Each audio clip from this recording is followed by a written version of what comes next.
여러분 안녕하십니까? 8월의 마지막 금요일 뉴스 라이브입니다. 언제부턴가 금요일이면 빠지지 않았던 방역 당국의 설명. 바로 이번 주말이 코로나19 확산의 중대한 고비라는 것이죠. 또다시 그리고 여전히 우리는 그 고비에 서 있습니다. 한편 정부는 30일 종료되는 수도권 사회적 거리두기 2단계 조치를 일주일 더 연장했습니다. 8월 28일 뉴스 라이브 지금부터 시작합니다. 오늘의 헤드라인입니다. 구로구의 한 아파트에서 코로나19 집단 감염이 발생했습니다. 환기구를 통한 전파 가능성이 제기된 가운데 방역당국은 감염 경로를 조사 중입니다. 7월 초까지 지역 내 접촉에 의한 확진자가 단 한 명도 발생하지 않았던 광진구에서 지역 감염자 발생 이후 확진자가 꾸준히 증가하고 있습니다. 상암동의 복합몰 건립을 추진하고 있는 롯데가 최근 도시계획안을 접수했습니다. 구는 계획안의 서울시 입안을 서두를 예정입니다. 조선시대 전통정원 성북구의 성락원이 명승 지위를 박탈당한 이후 서울 성북동 별설한 새 이름으로 다시 명승으로 지정됐습니다.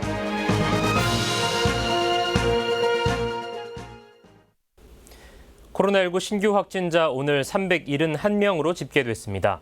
이런 가운데 사회적 거리두기 2단계는 한 주 더 연장되는데요. 구로구의 한 아파트에서는 수직으로 같은 라인에 확진자가 집중돼 감염 경로를 두고 관심이 높아지고 있습니다. 관련 내용 취재기자와 함께 하나씩 살펴보겠습니다. 태윤영 기자. 네, 보도국입니다. 네, 먼저 구로구 아파트부터 짚고 가보죠. 이 같은 라인 5가구에서 확진자가 몰리면서 환기구를 통해 전파된 것 아니냐는 우려가 나오고 있다고요? 네, 지난 23일 확진을 시작으로 아래 위 라인에서 연달아 집단 감염이 발생했습니다. 네. 같은 수직 라인의 5가구에서 모두 8명이 확진 판정을 받았는데요. 이 복도식 아파트로 돼 있는 데다 같은 라인끼리 부엌 등 환기구가 서로 연결돼 있어 이 환기구를 매개로 전파된 것 아니냐는 우려가 나왔습니다.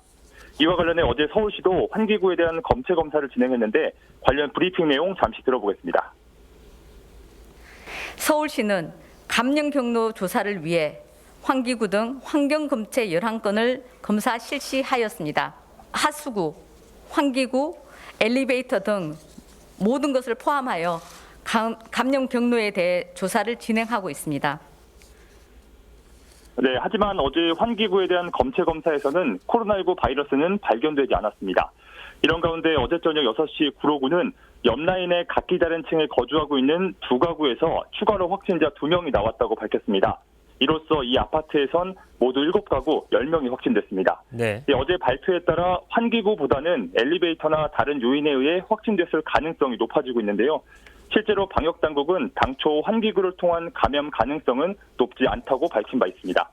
하지만 아파트 같은 라인에서 이례적으로 집단 감염이 발생한 만큼 추가적인 역학조사를 통해 이 정확한 감염 경로를 밝혀야 할 것으로 보입니다.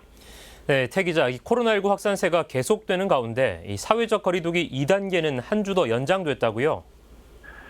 네, 맞습니다. 정세균 국무총리는 조금 전 코로나19 대응 중앙재난안전대책본부 회의에서 이 주말에 종료되는 2단계 거리두기를 한 주 더 연장한다고 밝혔습니다. 그러면서 음식점과 카페 등 많이 이용하는 업소의 영업 방식과 운영 시간을 제한하는 방안을 논의한다면서 더욱 강력한 방역 조치를 추가한다고 밝혔습니다. 한편 오늘 발표된 신규 확진자는 28일 0시 기준 371명으로 나타났습니다. 해외 발생은 12명, 지역 발생은 359명입니다. 서울에서 145명, 경기에서 112명, 인천에서 27명 등 수도권에서 집중됐습니다. 지금까지 보도국에서 전해드렸습니다. 네, 태윤영 기자 잘 들었습니다.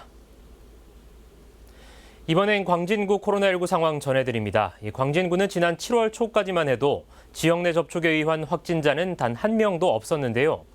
이후 지역 감염자가 발생하며 27일 현재 83명의 확진자가 나왔습니다. 보도에 조성협 기자입니다. 지난달 초까지만 해도 광진구 지역 내 접촉에 의한 코로나19 확진자는 전무했습니다. 모두 타 지역 감염자와 접촉해 확진이 됐던 것. 하지만 7월 중순 지역 감염자가 처음 발생했고 이후 확진자는 꾸준히 늘고 있습니다. 8월 12일까지 26명이던 광진구 확진자는 27일 오전 11시 현재 83명이 됐습니다. 특히 롯데리아 모임이 있었던 한 치킨 가게 방문자들이 대거 확진된 후 중곡동에 거주하는 방문자 중 1명과 일가족 3명이 확진됐습니다. 또 이달 13일 하루에만 6명의 확진자가 발생했는데 광진구에서 3명 이상의 확진자가 나온 것은 이날이 처음이었습니다. 이후에도 확산세가 계속되며 16일 7명의 확진자가 추가 발생했고 이 중 4명은 사랑제일교회 감염으로 추정되고 있습니다. 또 23일 광화문 집회에 참가한 자양이동 주민 2명이 확진됐고 24일 7명, 25일과 26일 각각 2명, 27일 3명의 확진자가 발생했습니다. 한편 광진구는 지난 2월 27일 첫 확진자가 발생한 이후 7월까지 5개월 동안 22명의 확진자가 발생해 서울시 자치구 중 24위, 인구 대비로는 가장 적은 확진자가 나왔습니다. 하지만 확진자가 적었던 만큼 최근 증가세는 가파른 기울기를 나타내며 상승 곡선을 그리고 있습니다. 딜라이브 서울경기 케이블TV 조성엽입니다.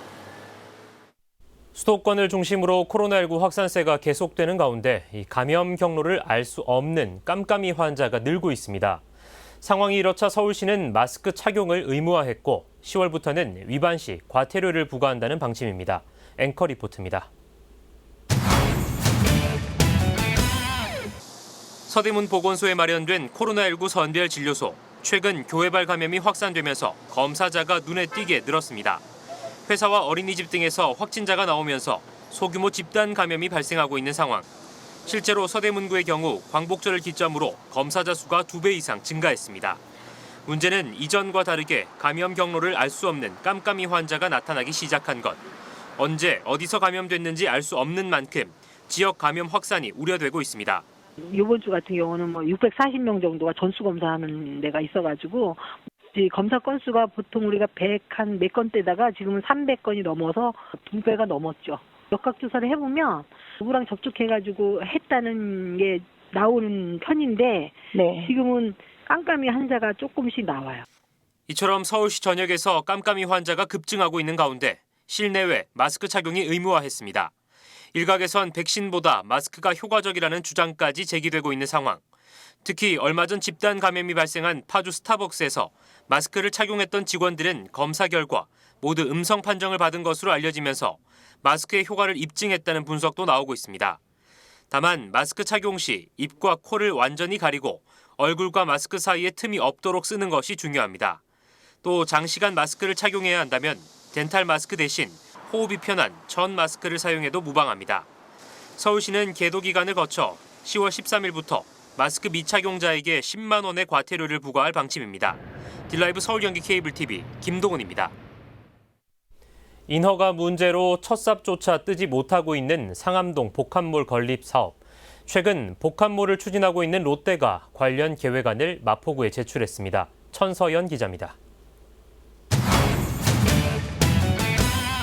마포구 상암동 DMC 지구에 있는 복합몰 부지입니다. 지난 2013년 롯데가 복합몰 건립을 위해 서울시로부터 사들였던 땅입니다. 하지만 대형 쇼핑몰 건립에 지역 전통시장 상인들이 반대했고 서울시는 전통시장 상인들과의 상생을 이유로 인허가를 미루면서 7년 동안 빈 땅으로 방치돼 왔습니다. 롯데가 최근 마포구에 복합몰 건립과 관련한 도시계획안을 접수했습니다. 판매 시설의 비율을 낮추고 세개 필지를 일부 통합하는 등의 내용을 담아 다시 도시계획 인허가 심의를 밟기 시작한 겁니다. 현재 안건은 마포구에 있으며 DMC 자문위원회의 자문을 기다리고 있는 상황입니다. 자문위원회 개최 날짜는 아직까지 정해지지 않은 걸로 알려지고 있습니다. 자문회의를 빨리 개최를 해라. 이걸 요청을 해야 될 상황이 됐네요. 빠른 시일 내에 자문회의 개최를 하도록. DMC 자문위원회를 거쳐 조율된 안건은 주민 공람 등을 거쳐 서울시로 올라갑니다. 마포구는 계획안에 서울시 입안을 서두를 예정. 장기간 동안 많은 부분에서 합의가 된 사항이기 때문에 인허가를 두고 더 이상 시간을 끌 이유가 없다는 게 구의 설명입니다. 시에서 어쨌든 빨리 결정해줘야 1라운드 우리가 빨리 해서 서울시에 올리거든요. 이미 내용들 다 반영한 건데 붙들어잡고 있을 일이 없죠. 한편 마포구는 복합몰 관련 도시계획안이 빠르면 올해 안에 다 마무리될 것으로 내다보고 있습니다. 딜라이브 서울경기 케이블TV 천선입니다. 조선시대 전통 정원으로 주목받았던 성락원. 그러나 부실고증 문제점이 밝혀지면서 명승지위를 박탈당했는데요. 이후 서울 성북동 별설한 새 이름을 얻어 다시 명승으로 지정됐습니다. 어떤 사유인지 이승준 기자가 취재했습니다. 조선 철종 때 2조 판서를 지냈던 심사응의 별장 성락원은 이제 사라졌습니다. 지난해 명승 지정 과정을 두고 부실 논란이 일자 문화재청은 원점에서 재검토를 진행했고 그 결과 이조판서 심상응은 실존 인물이 아닌 것으로 밝혀졌습니다. 철종 때 이조판서를 지낸 심상응이라는 인물이 조선왕조 실록은 물론이거니와 승정원 일기 등의 자료에서도 등장하지가 않습니다. 그렇기 때문에 이 사람을 일단 없었던 인물로 확인하는 게 맞다라고 문화재청에서도 판단하고, 명승 지정의 사유가 허구로 밝혀지자 자연스럽게 명승 지위도 박탈당했습니다. 하지만 한 세기 넘게 보존된 빼어난 경관의 가치는 그대로였습니다. 서울 성북동 별서라는 새 이름을 얻고 다시 명승에 재지정된 겁니다. 그 과정에서 조선 고종 때 내관을 지냈던 황윤명의 재조명이 있었습니다. 네, 황윤명은 고종의 총애를 받는 내시였습니다. 이분이 성북동에 와서 이제 은퇴를 하고 성북동에 와서 별서를 조성했고요. 본인이 남긴 춘퍼요고라는 그 문집이 있는데 여기에 그 조성한 기록들이 남아 있고요. 이 조성한 기록들이 지금 성락원 자리에 남아 있는, 지금 서울 성북동 별서에 남아 있는 각종 글들과 일치하기 때문에 이 사람이 여기를 조성했겠구나라고 볼 수 있을 것 같습니다. 문화재청은 지난 26일 열린 문화재위원회에서 명승 재지정을 최종 확정했습니다. 이에 따라 그동안 중단됐던 복원 작업이 다시 재개될 전망입니다. 딜라이브 서울 경기 케이블 TV 이승준입니다.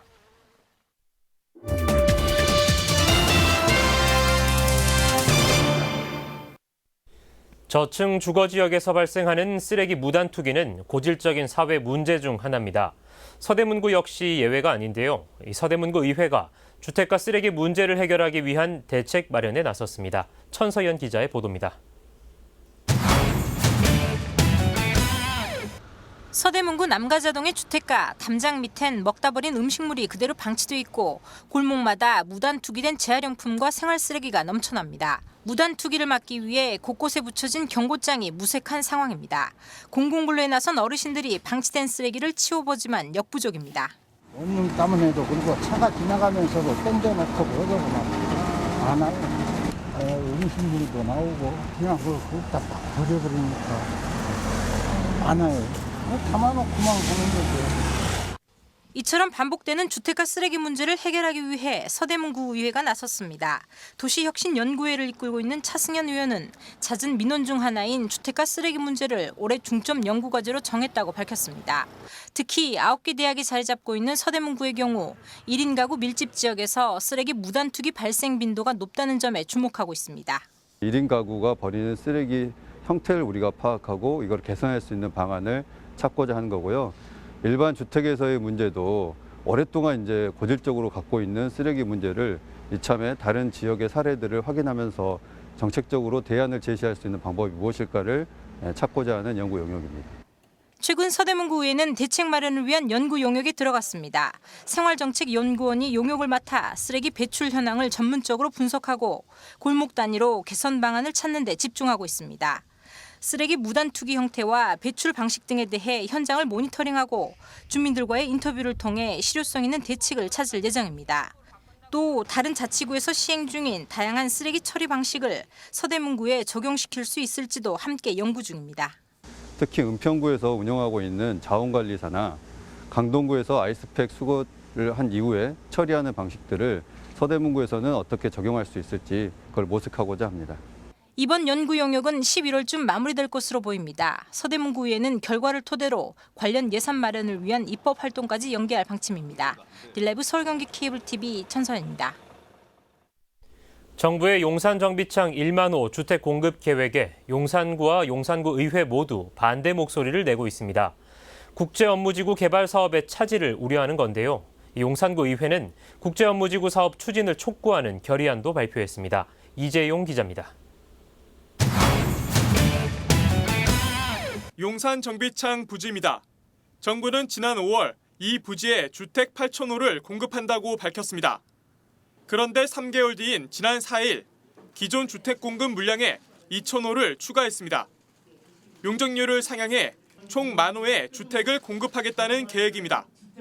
이를 두고 용산구의회 임시회에선 용산 정비창 부지에 국제업무지구 사업 추진을 촉구하는 결의안이 안건으로 상정됐습니다. 용산 정비창 부지에 들어설 주택 비율을 낮추고 중심 상업 지역으로 지정할 것을 촉구한 겁니다. 해당 안건을 두고 구의원 간에 찬반 토론이 이어졌는데 이번 결의안은 임대주택을 반대한다는 입장을 밝히는 것이 될 것이며 이러한 메시지는 용산의 평범한 주민들의 바람과는 다르기 때문에 저는 반대 입장을 표명합니다. 원래 세워졌던 국제 업무지구 개발 계획 토대 아래 진행되어야 한다고 생각합니다. 경쟁력 있는 국제 도시를 만들어야 합니다. 거수 방식으로 표결이 진행된 결과 찬성 12명, 반대 1명으로 원안 채택됐습니다. 국제업무지구라든가 호텔 그러한 계획을 국토부의 부동산 정책으로만 사용하려고 하기 때문에 주민들께서 반발을 하시는 겁니다. 주거 비율에 임대주택도 들어갈 수 있고 그거를 서로 논의하자는 그런 입장입니다. 용산구에서도 지난 14일 보도자료를 통해 용산정비창 부지에 국제업무지구 개발 계획 수립을 촉구한다는 입장을 밝혔습니다. 지난 4일에 발표된 정부의 부동산 대책으로 개발 사업에 차질이 생기지 않을까 하는 우려에서입니다. 서울시에선 지난해 6월부터 용산정비창 개발 사업 구상에 대한 용역을 추진하고 있는데 결과는 내년 6월에 나올 예정입니다. 나누에 대해서는 국토부랑 서울시가 어떻게 보면 어느 정도 협의를 해서 이제 나온 그런 결과물이고요. 구례로부터 어떤 협의가 왔을 때 저희 서울시의 이제 입장을 이제 얘기해야 되는 거잖아요. 개발이 본격화될 예정에 있고 그런 부지에 대해서 서울시는 이 부지를 이렇게 개발하길 원한다. 서울시 입장을 좀 이제 정리하기 위한 그런 용역으로 보시면 되겠습니다. 코레일에선 지난 5월부터 한국개발연구원에 용산정비창 개발 관련 연구 용역을 의뢰했고 현재는 예비 타당성 조사가 진행 중인 것으로 알려졌습니다. 예타에서 타당성이 인정되면 도시 개발 계획을 수립하는 첫 단추로 도시 개발구역 지정 절차를 밟게 됩니다. 딜라이브 서울 경기 케이블 TV 이재용입니다. 지난 2015년 마포구가 노을공원에 추진했던 축구장 건설 사업. 당시 환경단체들의 반대에 부딪혀 사업은 수포로 돌아갔는데요. 그런데 이번엔 서울시가 월드컵 공원 평화의 광장 인근에 축구장 신설을 계획하고 있습니다. 하지만 이번엔 주민 반대가 심상치 않습니다. 천서연 기자입니다. 상암동 월드컵 공원 안에 있는 평화 잔디광장입니다. 전체 2만여 제곱미터 규모, 널따란 부지에 천연잔디가 깔려 있어 그간 마라톤 행사와 걷기 대회, 가족 체험 행사 등이 개최되는 장소로 활용되었습니다. 서울시가 이곳에 축구장 건립을 추진합니다. 일부 지역 주민들과 생활체육인들을 중심으로 축구장 신설 요구가 꾸준히 있어왔기 때문입니다. 시는 지난해 11월 축구장 건설과 관련한 타당성 연구 용역을 진행했고 최근 결과가 나와 온라인 주민 공청회도 열렸습니다. 공청회에서는 일부 잔디광장을 존치시키고 축구장 한 면을 만드는 안과 전체 부지를 활용해 축구장 두 면을 만드는 안 등이 제시되기도 했습니다. 서울의 1인당 공공체육시설 면적은 1.3제곱미터로 광역시 중에 가장 낮은 수준이며 우리는 그에 따라 우리 시는 생활체육시설의 지속적 확충을 추진 중에 있습니다. 부족한 생활체육시설의 확충이라는 측면에서 볼 때 평화공원에 축구장을 건립하는 것은 필요하다고 생각합니다. 하지만 서울시의 기대와는 달리 주민 반응은 시큰둥합니다. 잔디광장을 축구장으로 만들 경우 현재와는 달리 일부 특정 계층만 사용하는 장소가 된다는 점이 가장 우려되는 대목. 천연잔디를 걷어내고 인조 잔디구장을 만드는 것에 대한 부정적 시선 역시 존재합니다. 그냥 잔디로 내푸는 게 보기도 좋고 애들 놀기도 좋잖아요. 네, 애기 키우는 입장에서는 잔디밭이 훨씬 좋은 것 같긴 해요. 아, 그래요? 네. 잔디를 걷고 인조 잔디를 깐대는 거는 좀 너무 좀 그러잖아요. 경제적으로 낭비지요. 특히 상암동 주민들을 중심으로 한 반대 여론은 심상치 않습니다. 최근 정부의 주택 공급 정책으로 민심이 싸늘해져 있는 데다 이번 역시 주민들과 대화 없이 추진됐다며 비판이 커지고 있는 상황입니다. 전체적인 주민들의 의견을 반영하지 않고 일방적으로 공청회를 온라인 공청회 열었다던가 반대 그런 것들에 대해서 지금 다 반대를 하고 있거든요. 한편 서울시는 공원 이용객이나 지역 주민 등을 대상으로 충분한 의견을 들은 후 사업을 추진하겠다고 밝히고 있는 상황. 한 차례 무산된 바 있었던 월드컵 공원 내 축구장 건립이 이번에는 가능할지 여부에 또 한 번 관심이 모아지고 있습니다. 딜라이브 서울 경기 케이블 TV 천선입니다. 간송미술문화재단이 경매에 내놓았다가 유찰된 보물불상 2점을 국립중앙박물관이 매입했습니다. 국립중앙박물관은 지난 5월 경매에 나왔던 보물 제284호 금동열의 입상과 보물 제285호 금동보살 입상을 매입했다고 밝혔습니다. 구매 가격은 공개되지 않았으나 2점을 합해 30억 원 이하인 것으로 알려졌습니다. 두 불상은 코로나19로 잠정 휴관 중인 박물관이 다시 열리는 시점에 맞춰 상설 전시실에 전시될 예정입니다.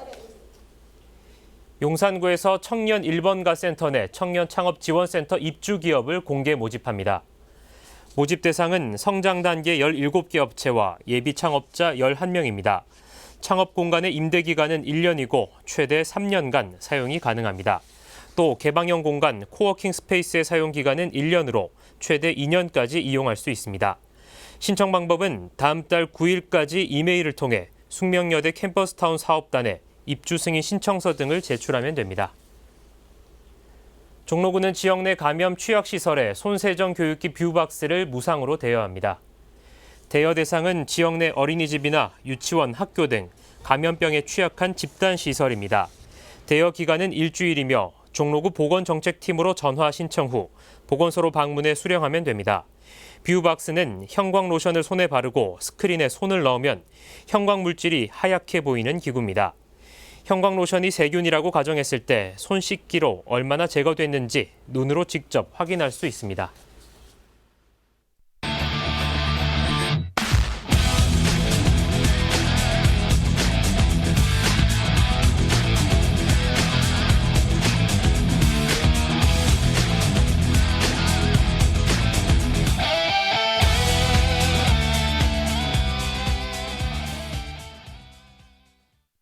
(8호) 태풍 바비는 비교적 조용히 지나갔는데요. 하지만 다음 주 더 강력한 (9호) 태풍이 찾아올 가능성이 있습니다. 아직 유동적이긴 하나 이 재난이나 재해는 철저한 예방이 꼭 필요한 법이죠. 시설물 관리 또 안전 관리에 미리 유의하시고 대비하시기 바랍니다. 뉴스 라이브 마칩니다. 시청해 주셔서 고맙습니다.